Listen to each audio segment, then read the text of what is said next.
Bismillahirrahmanirrahim. Alhamdulillahi Rabbil Alamin. Alhamdulillahi nahmaduhu wa nasta'inuhu wa nastahdihi. Wa na'udzu billahi min shururi anfusina wa min sayyiati a'malina. May yahdihillahu fahuwal muhtad wa may yudlil falan tajida lahu waliyan mursyida. Asyhadu an la ilaha illallah wahdahu la syarika lah wa asyhadu anna Muhammadan abduhu wa rasuluh. Allahumma salli wa sallim wa barik ala sayyidina wa nabiyyina Muhammad wa ala alihi wa sahbihi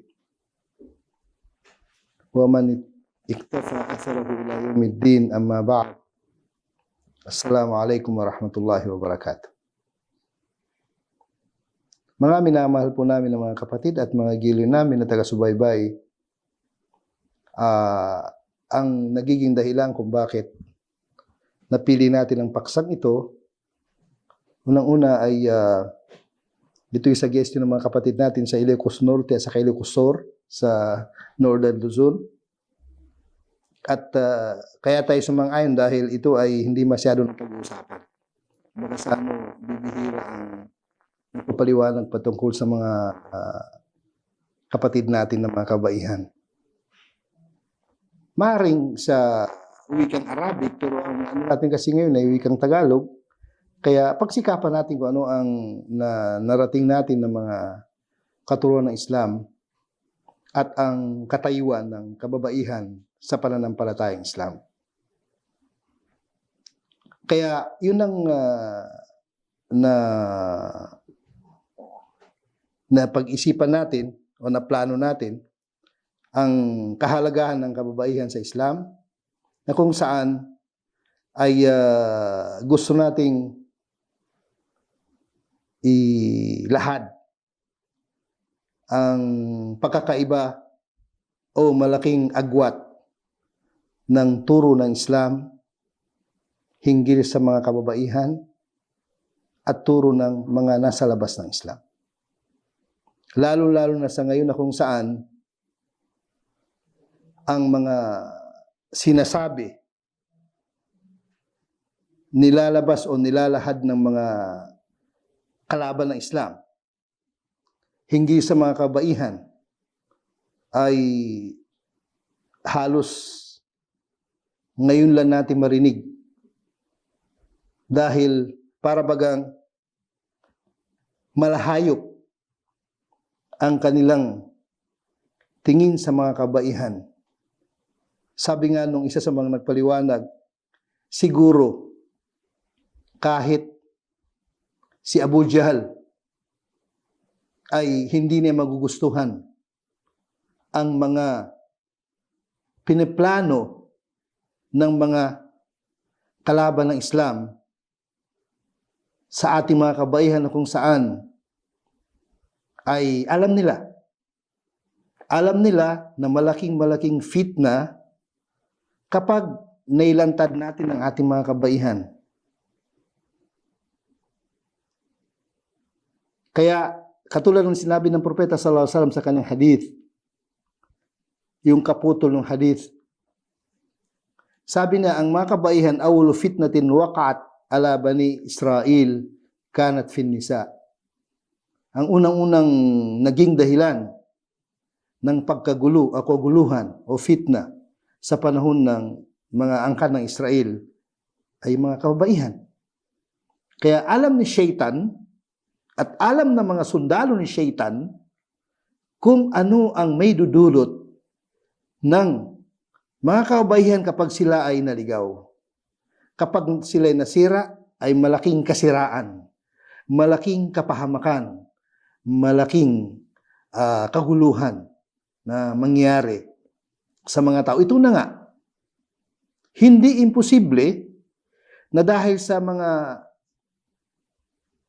sabi nila, karapatang pangtao daw, mga human rights, na binibigyan nila ng sobra-sobra ang karapatan ng mga kabaihan na kung saan hindi pinahintulot. Sabi nga ng mga nagpapaliwanag ng Islam, sa panahon ng mga mangmang nung panahon na kung saan bago pa dumating si Prophet Muhammad sallallahu alaihi wasallam, ang tinuturing nila na ibig sabihin maselan na hindi dapat makita sa parte ng katawan ng babae ay una-una ang kanyang paa. Biro niyo pati paa. Mga mangmang yun at hanggang tuhod. Ibig sabihin, kapag nakita yun sa mga kabaihan ay, baka nakita na yung kanyang aura, nakita na yung masela ng parte ng kanyang katawan at ipinagbabawal na namang mangmang sa panahon ni Abu Jahal, panahon pa ni Abu Lahab. Pero ngayon, ang nakapagtataka mga kapatid, kahit ang mga kababayan natin na mga nag-aangkin na sila, mga Muslim, ay nagpapahintulot. Although na medyo malaking pagbabago sa lipunan natin ngayon, marami na rin mga babae na nakasuot ng sabihin, nagtatakip ng kanilang masela na parte ng kanilang mga katawan, ng kanilang aura na tinatawag. Nga lang, yung iba ay naging passion. Ibig sabihin, nakabalot nga pero pinaganda ng pagpapaganda na kung saan nakaakit pa rin ng mga kalakihan. Kaya ito ang hindi naunawaan ng marami patungkol sa katuruan ng Islam kasi masyado na mahigpit ang Islam. Hindi. Ang totoo, meron nga ako naalalang kwento. Kwento ng, naalala kasi gusto kong magkaroon ng isang halimbawa ba, isang sample. Merong isang estudyante galing Saudi Arabia, pamilya. Bali, nakakuha na scholarship yung lalaki dun sa pamilya para mag-aral, ipagpatuloy ang kanyang pag-aral sa UK, sa London. Hindi ko nakakamali, London eh. Nagkaroon sila ng kapitbahay, siyempre, English, British. Bali, naging kaibigan nung asawa ng kapitbahay, yung asawa ng estudyante. Hanggat sa nagkakwentuhan, paano ba ang buhay ng mga kababaihan sa inyo. Akala kasi nitong British ay hinihigpitan ng mga kababaihan sa atin.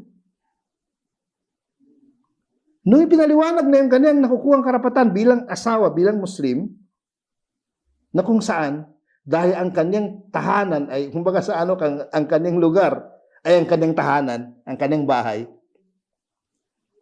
Ang nasabi doon ng babaeng British, sabi niya, kami pala ay may tuturing na alipin ng kanilang mga asawa, samantalang ikaw ay reyna, sabihin malika, sabihin queen, sa iyong tahanan. Sabi na yun ay binigay sa amin ng Islam. Yun ang gusto natin pag-usapan ngayon kung paano pinarangalan ng Islam ang mga kabaihan. Bago ko makalimutan, kasi dahil nga sa akala ng iba, hinihigpitan natin ang ating mga kabaihan, ay kumbaga hindi nila nakuha ang kanilang karapatan. Dapat natin maintindihan, ang babae ay magkaiba ng personalidad, magkaiba ng personality sa lalaki. Iba yung babae, iba yung lalaki. Ibig sabihin, magkaiba sila ng pagkatao, na kung kaya, magkaiba rin ng kanilang obligasyon, magkaiba ang kanilang tungkulin, magkaiba ang kanilang karapatan. Pero hindi namang masyadong malayo ang pagkakaiba. Pero dahil sa parabagang, halimbawa sa isang kumpanya, iba yung karapatan ng may-ari ng kumpanya, at iba rin ang karapatan ng manager ng kumpanya. Manager lang, hindi naman siya may-ari. Allahu Akbar. Kaya, maliban lang kung ang manager the same time siyang may-ari. Pero ang kadalasan, sa mga malaking kumpanya, ang manager ay hindi yung may-ari mismo. Kaya magkaiba sila ng tungkulin at the same time, magkaiba sila ng karapatan. Okay. Ngayon, sa Islam, sa Banal na Quran, sa Sunnah ni Prophet Muhammad sallallahu alaihi wasallam, ay ipinaparating ng Islam o kinakausap ng Islam ang mga kalakihan na katulad din ng mga kabaihan. Halos pareho. At ang pinakamahalaga na batas sa Islam, batas ng Quran, batas ng Hadith o Sunnah ni Prophet Muhammad sallallahu alaihi wasallam, yung pag-aalaga, proteksyon sa dalawa, babae sa lalaki. At kapag nagbigay ng mga termino ang Islam hinggil sa kababaihan, halimbawa, ay limitado na kung saan ipinapakita kung ano ang kanyang karapatan, paano siya pinapangalagaan ng Islam, paano itinuturo sa banal na Quran at ganun sa Sunnah ni Prophet Muhammad sallallahu alaihi wasallam ang pangangalaga sa pinaka-patas, pinaka-malumanay, pinaka-mahinahon, pinaka-magandang pakikitungo sa mga kabaihan. At siyempre, kung sa halimbawang pag-uusapan, ay wala nang hihigit pa kay Prophet Muhammad sallallahu alaihi wasallam kung paano niya pinakikitunguan ang mga kabaihan, mag-umpisa sa kanyang asawa, sa kanyang mga kamag-anak, at sa mga Muslim, pati na rin ang hindi Muslim. Ay matutunghayan natin sa talambuhay ni Prophet Muhammad sallallahu alaihi wasallam ang mga bagay na ito na kumpleto. Kaya mali yung paratang.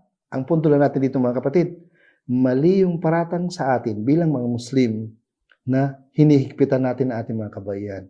Sa halip, kung alam lang ng mga kabaihan na masyadong, masyadong malaya sa kanilang lipunan, kung gaano kahalaga ang paghigpit sa kanila na hindi lamang paghigpit ayon sa iniisip nila, kundi yung pangangalaga sa kanila, ay para bagang ang isang o ang mga kalakihan ay nag-aalaga ng mamahalin na bato, ginto o anuman diamond. Ganun. Siyempre kasi sabi nga nung isang kapatid na nagpaliwanag, sabi niya ang ginto ba o diamond halimbawa, nilalantad o itinatago. Siyempre itinatago, hindi nilalantad. Hindi binubulgar. Kaya ganun din ang ating mga kabayan, ganun sila kahalaga sa ating lipunan. Siyempre, palagi kong sinasabi ko kapag pinag-usapan ng mga kabaihan, ay unang-unang papasok sa isip ko, nanay ko. Siyempre, nanay ko babae. Diba? Kaya isipin mo kahalagaan ng mga kabaihan, umpisahan mo sa nanay mo para maintindihan mo kung gaano sila kahalaga sa Islam. Kaya mga kapatid, magpupos muna tayo at ipagpatuloy po natin ang mensaheng ito, ang panayam na ito. Diyan lang muna kayo at ipagpatuloy po natin. Jazakumullah khair.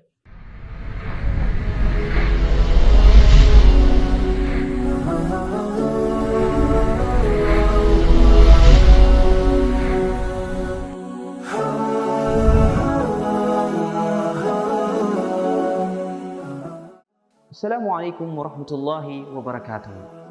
Ang bawat isa sa atin ay naghahangad ng magkaroon ng benepisyo dito pa lang sa mundong ibabaw, lalong-lalo na sa araw ng paghuhukom. Sa tindi ng panahon at sitwasyon sa araw ng paghuhukom, ang bawat isa talaga ay maghahangad na mayroon siyang benepisyo na makuha. At sinabi ni Propeta Muhammad sallallahu alaihi wasallam, Yaqulullahu jalla jalaluhu yawmal qiyamah, أين المتحابون في جلالي اليوم أظلهم في ظلي يوم لا ظل إلا ظلي.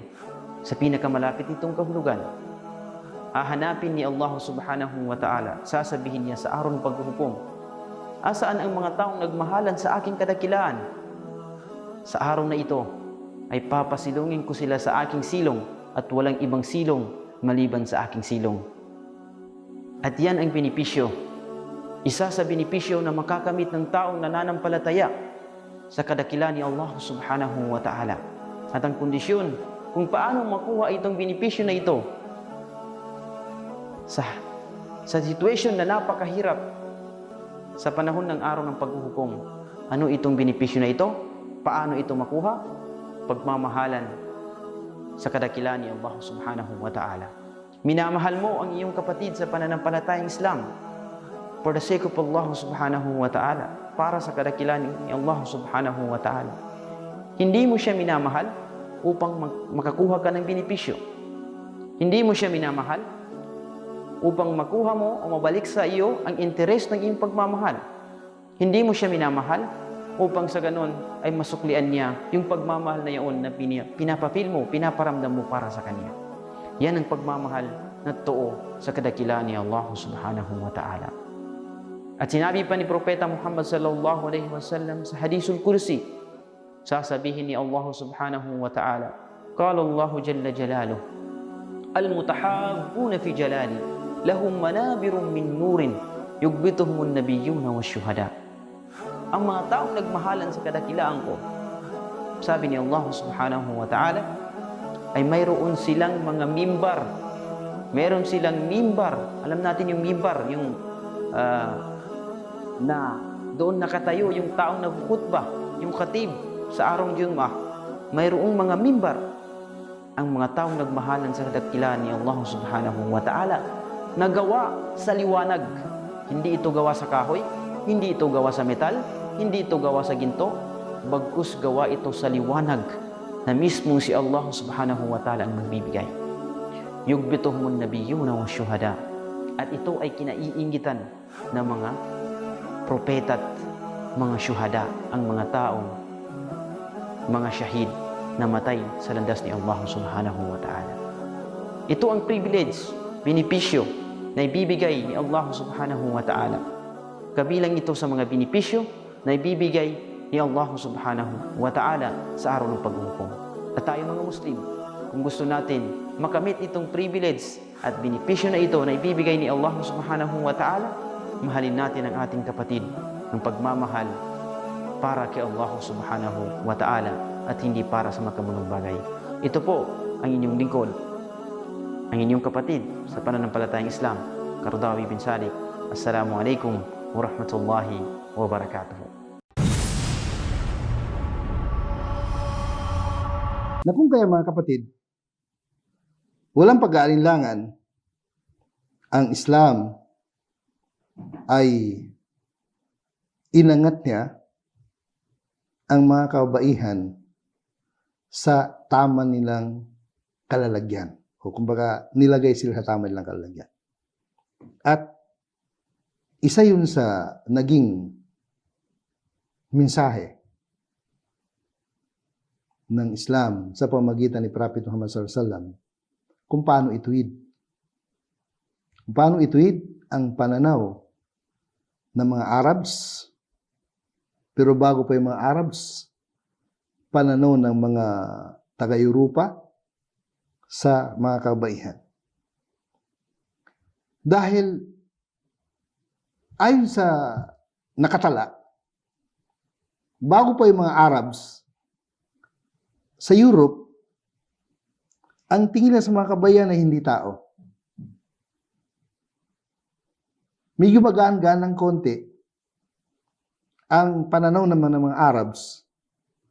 Kasi sa kanila, secondary. Kumbaga sa pinakamataas na lalaki, pangalawa yung babae. Pero ganun pa man, halos konti lang pagkakaiba. Kaya, unang-unang katuruan ng Islam patungkol sa mga kabaihan ay sila'y dapat na sumunod sa mga kalakihan. Siyempre, magbubusin ang kalakihan, kanilang ama, kanilang kapatid. Higit sa lahat, kanilang asawa. At inutusan naman ng Islam ang mga kalakihan, lalo-lalo lang kanilang mga asawa, na magiging malumanay ang kanilang pakikitungo sa kanilang mga asawa. Sa pinaka mabuting paraan o mabuting pamamaraan. At isa rin sa patunay na ang Islam ay inaalaga ng mga kabaihan ay pinagbabawal ng Islam na ipakasal ang babae sa sino mang lalaki na wala siyang pahintulot. Sabihin, hindi pwedeng ang nasusunod lang ang magulang sa pag-asawa ng isang babae. Ibig sabihin, kailangan ng kanyang pahintulot. Akala kasi nung iba, sa atin, kumbaga nasusunod ang tatay. Actually, may gumagawa hindi nakakaintindi na ang nasusunod ang tatay sa pag-asawa ng isang babae. Hindi. Kailangan ng kanyang pahintulot. Allahu Akbar. At wala rin karapatan naman ng mga kalakihan ang pakialaman, ang kinikita ng mga kabaihan. Kahit nga mag-asawa eh. Kasi sa Islam, ang kumbaga sa ang sistema, ang batas o ang arrangement, ang namumuno sa pamilya ay lalaki, the same time, siya rin ng inobliga na maghanap buhay. Allahu Akbar. O pwedeng pakialaman ng asawa na lalaki ang yaman ng kanyang asawa na babae kung pinahintulutan ng kanyang asawa. Pero ngayon, madalas ko nga kapag sa panahon ng kasal, sabi ko, kadalasan nababaliktad yung, kumbaga sana meron kaming kasabihan na sa amin, sa mga Maguindanao, nabaliktad yung kaldero. Ibig sabihin, napunta sa taas yung nasa baba naman yung nasa taas. Ano ibig sabihin? Kadalasan sa atin mga naghanap buhay babae, ang nag-aalaga ng sanggol ay lalaki. Kaya yung katulad nung yung programa ng dati ng ABS-CBN na Bantay Bata 163. Sabi ko, naiatang doon sa lalaki 163, si babae naman naghanap buhay at madalas yun. Yun ang mga bagay na kung saan hindi naunawaan. Kasi dapat talaga maghanap buhay lalaki, hindi si babae. Kaya ang ibig lang natin sabihin dito, walang karapatan si lalaki na pakialaman ng kinita o kaya yaman ng babae kapag hindi siya nagpahintulot.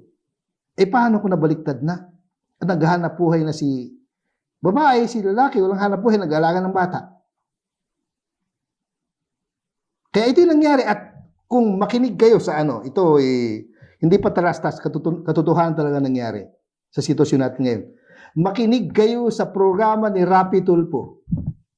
Karamihan sa pinag-usapan ay problema ng mag-asawa at kadalasan na siguro mga 80% o more than 80% ay dahil sa nasa abroad si babae, naiwanan si lalaki dito sa Pilipinas at nagkaroon ng malaking problema. Actually, Islamically, sabi nga ni Umar bin Khattab radhiyallahu anhu, ang pinahintulot lang na magkahiwalay yung dalawa, 6 na buwan. Ibig sabihin, yung kontrata na 2 taon na nakakontrata si babae na nagtrabaho sa abroad ng 2 taon at si lalaki na naiwanan sa kanyang mga anak, yun ay labag sa turo ng Islam. Kaya, magiging malaking problema nga eh.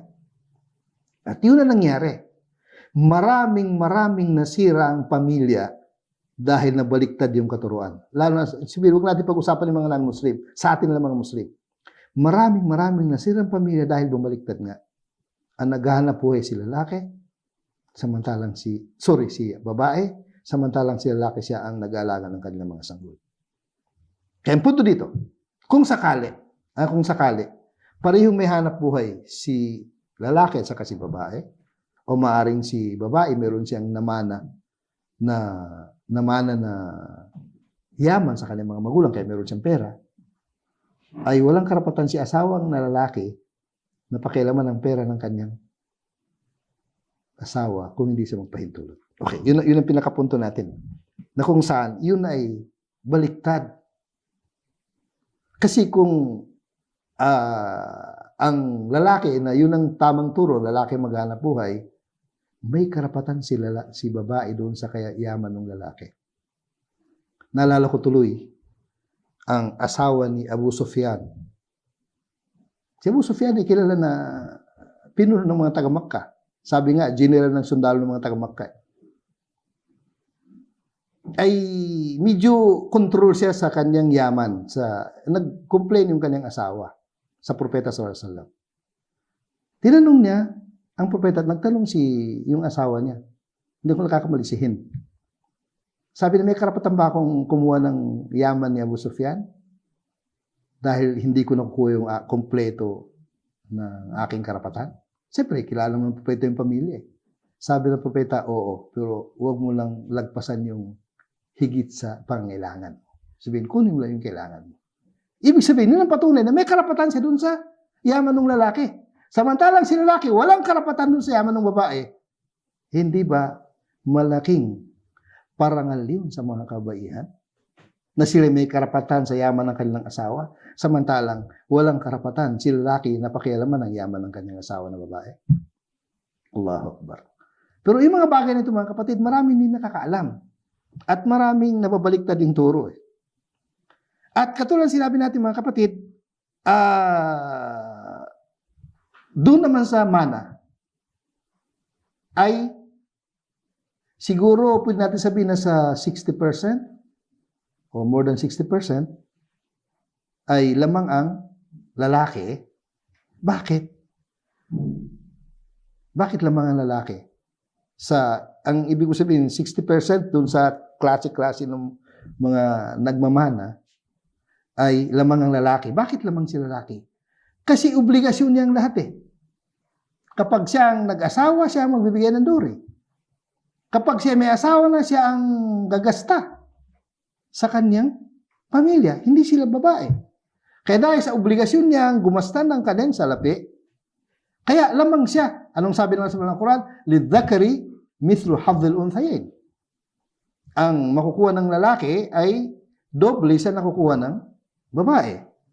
Yun ang dahilan.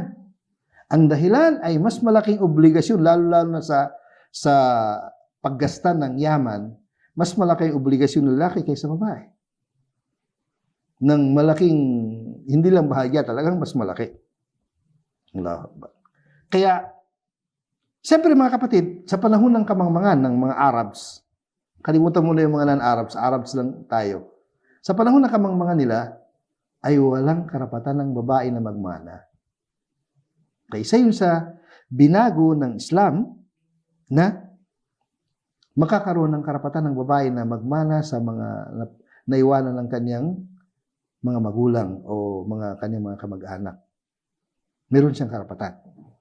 At patunay nga, naitala sa banal na Quran, bilang patunay kung paano tinatrato ng mga Arabs sa panahon ng kamangmangan ng kanilang mga kabaihan. Anong sinabi sa Suratul Nahl? A'udhu billahi minash shaitanir rajim. Wa idha bushira ahaduhum bil untha, kapag nalaman nila ng kanilang naging anak ay babae, dhalla wajhuhu muswaddan wa huwa kadhim, manatiling kumbaga sa malungkot yung lalaki na nagkaroon ng anak na babae. Nung panahon ng kamangmangan. Yatawara min al-qawmi min su'i ma bushira bih. Halos siya ay magtatago. Kumbaga hindi na makakaya na itaas ang kanyang noo, itaas ang kanyang muka, ipakita ang kanyang muka dahil sa siya ay nagkaroon ng babae. Ganun ka baba ang tingin ng mga Arabs sa mga kabaihan. Ayumsikuhu ala hunin am yadusuhu fit turab. Panatilihin ba niya yung kanyang anak na babae? Na siya ay kumbaga sa nawalan ng halaga o siya ay naging hamak dahil sa nagkaroon siya ng anak na babae? Am yadusuhu fit turab. O ililibing na lang niya na buhay ang kanyang anak. Ala sa amayahkumun, napakasama ng kanilang naging desisyon sa kanilang paniniwala o maling paniniwala. Mga kapatid, pagpatuloy po natin at dagdag sa paliwanag sa bersikulo na ito ng Suratul Nahl, sura na 18 doon banal na Quran, bersikulo aya na 58 hanggat 59. Maraming salamat.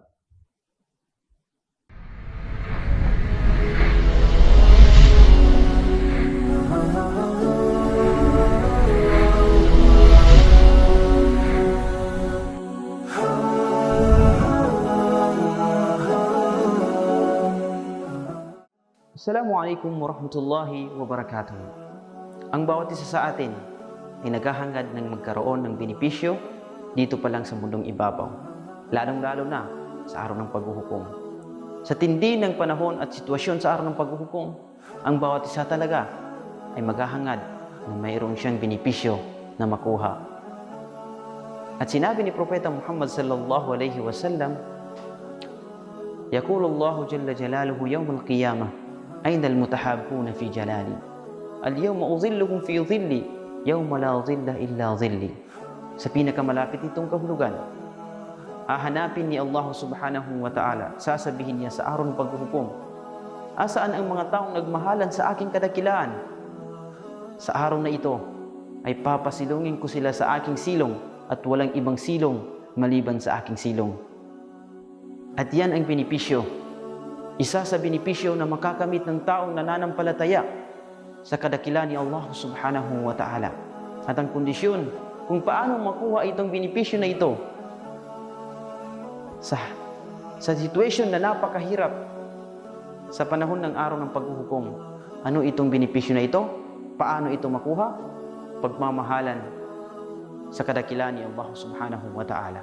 Minamahal mo ang iyong kapatid sa pananampalatayang Islam for the sake of Allah subhanahu wa ta'ala, para sa kadakilaan ni Allah subhanahu wa ta'ala.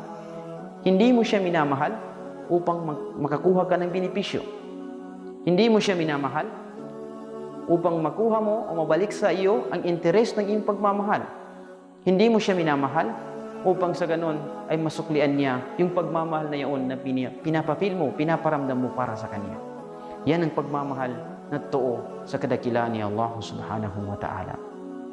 At sinabi pa ni Propeta Muhammad sallallahu alaihi wasallam sa Hadisul Kursi, sasabihin ni Allah subhanahu wa ta'ala, Qala Allah jalla jalaluh, Al-mutahabbuna fi jalali, lahum manabirun min nurin, yugbituhumun nabiyyuna wa syuhada. Ang mga taong nagmahalan sa kadakilaan ko, sabi ni Allah subhanahu wa ta'ala, ay mayroon silang mga mimbar. Meron silang mimbar. Alam natin yung mimbar, yung na doon nakatayo yung taong nagkhutbah, yung khatib sa araw ng Jum'ah. Mayroong mga mimbar. Ang mga taong nagmahalan sa kadakilaan ni Allah subhanahu wa ta'ala, nagawa sa liwanag. Hindi ito gawa sa kahoy, hindi ito gawa sa metal, hindi ito gawa sa ginto, bagkus gawa ito sa liwanag na mismo si Allah subhanahu wa ta'ala ang magbibigay. Yugbituhumun nabiyyuna wa syuhada. At ito ay kinaiingitan ng mga propeta at mga syuhada, ang mga taong mga syahid na matay sa landas ni Allah subhanahu wa ta'ala. Ito ang privilege, benepisyo na ibibigay ni Allah subhanahu wa ta'ala. Kabilang ito sa mga benepisyo na ibibigay ni Allah subhanahu wa ta'ala sa araw ng paghuhukom. At tayo mga Muslim, kung gusto natin makamit itong privilege at benepisyo na ito na ibibigay ni Allah subhanahu wa ta'ala, mahalin natin ang ating kapatid ng pagmamahal para kay Allah subhanahu wa ta'ala at hindi para sa makamunong bagay. Ito po ang inyong lingkod, ang inyong kapatid sa pananampalatayang Islam, Qaradawi bin Salik. Assalamualaikum warahmatullahi wabarakatuh.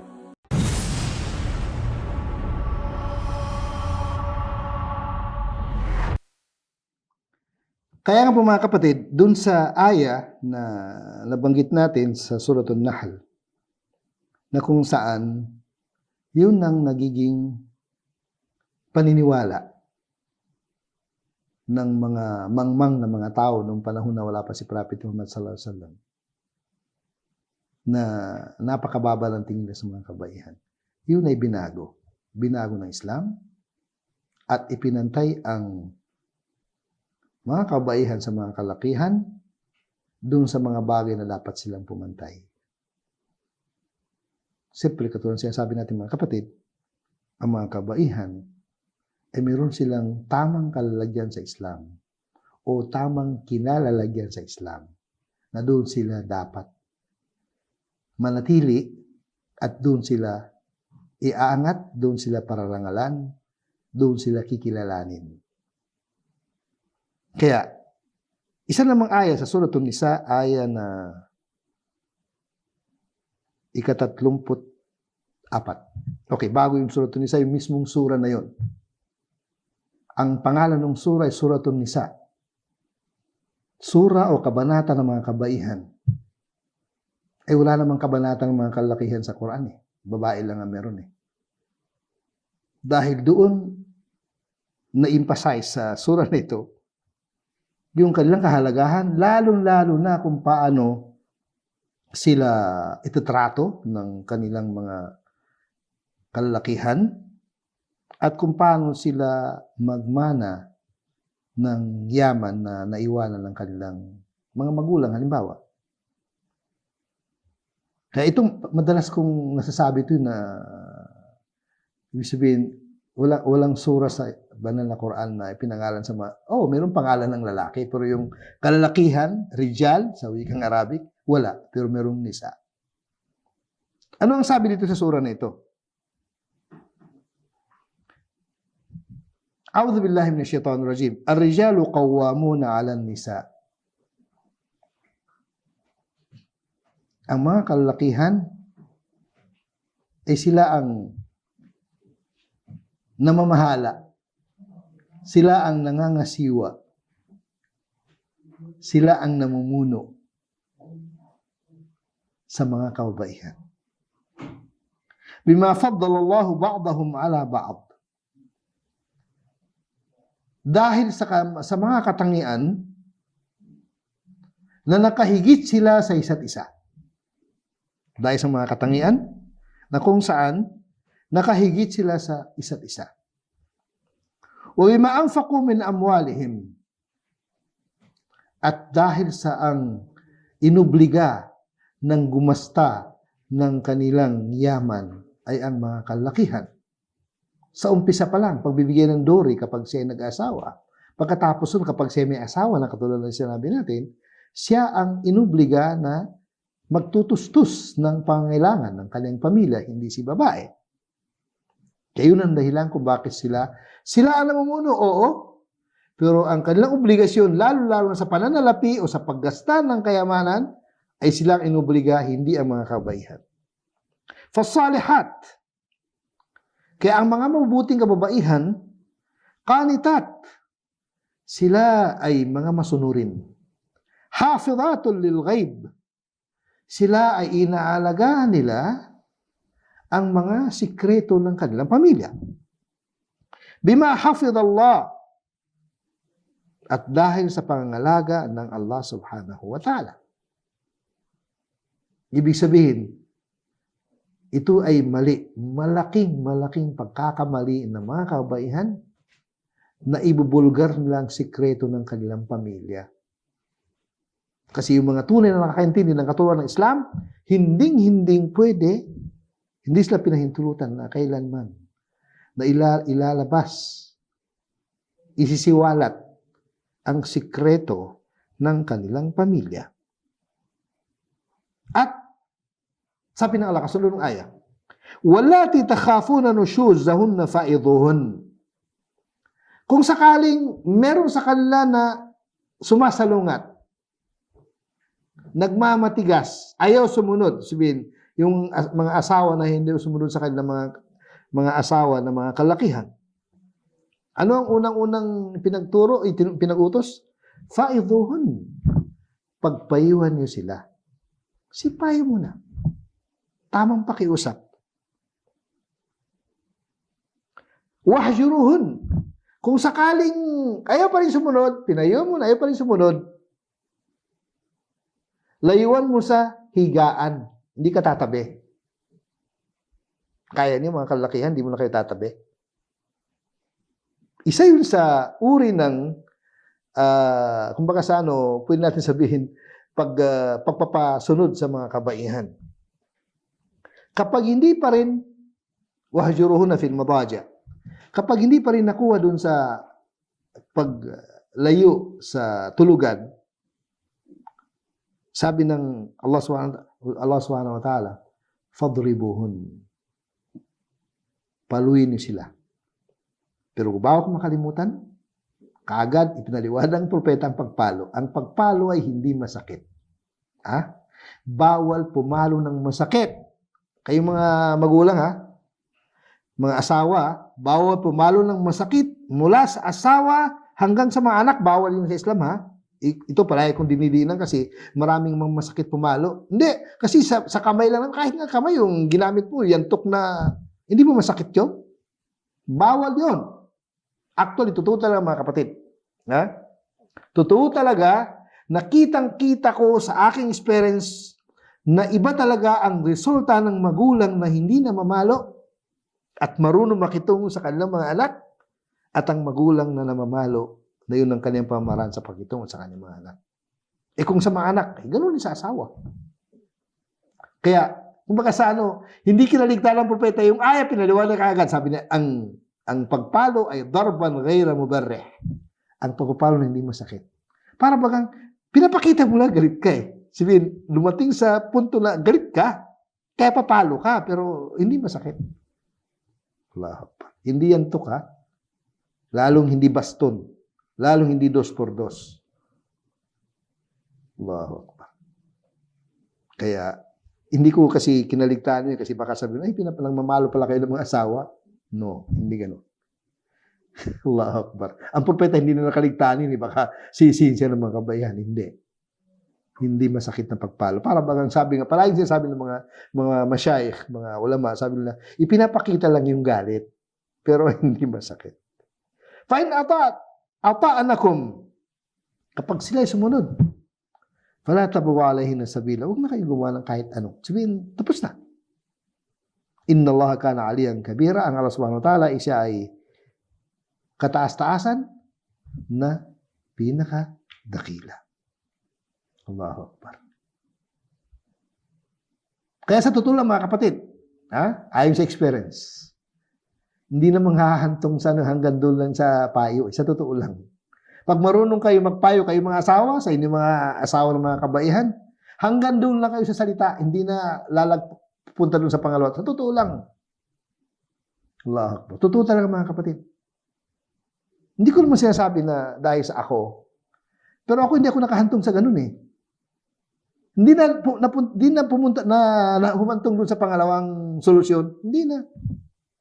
Basta marunong lang kayo. Marunong lang kayo. Makitungo sa inyong mga asawa, hindi hahantong doon. At lalong hindi hahantong sa pagpalo. Allahu Akbar. Kaya yun kumbaga sa makita natin yung sistema ng Islam sa pakikitungo sa mga kabayan, napakaganda. Ang propeta sallallahu alaihi wasallam, ang ugali niya, ay hindi na, kumbaga sa kapag hindi mabibigat yung kanyang masasabi, hindi na sa magsasalita. Kaya ganoon din, isipin tayo kapag, kumbaga sa panahon ng galit, maaari makapaglabas ka ng masakit na salita. Pag masakit na salita, hindi payo yun Galit yun.